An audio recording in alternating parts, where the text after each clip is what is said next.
विकसित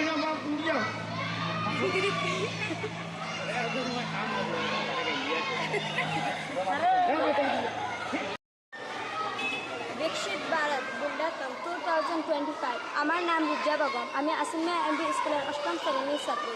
আমরা সবাই মিলে একটি প্রজেক্ট তৈরি করেছি। সেই প্রজেক্টটির নাম হলো বোতল ডিপ সেবা। প্রতিটা জল মূল্যবান মৌলিক তথ্য।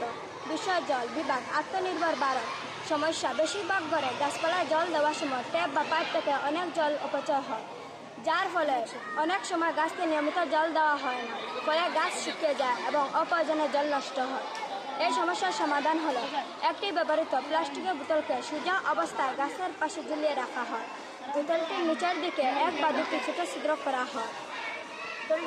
বোতলটি অবশিষ্ট পরিষ্কার জল যেমন ভাত বা সবজি দেওয়া জল দিয়ে ভরা হয়। কাপড়া সামান্য আলগা রাখা হয় যাতে বাতাস ঢুকতে পারে। জল ধীরে ধীরে ফুটা ফুটা করে গাছের মাটিতে পড়ে এবং অপচয় হয় না।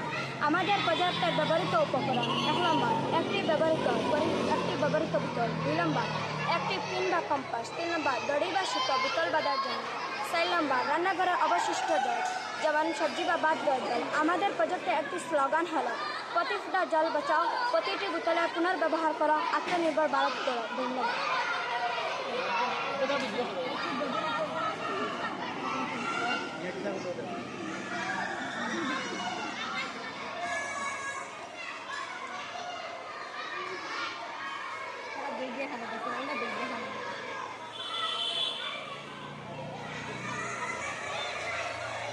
Segundo.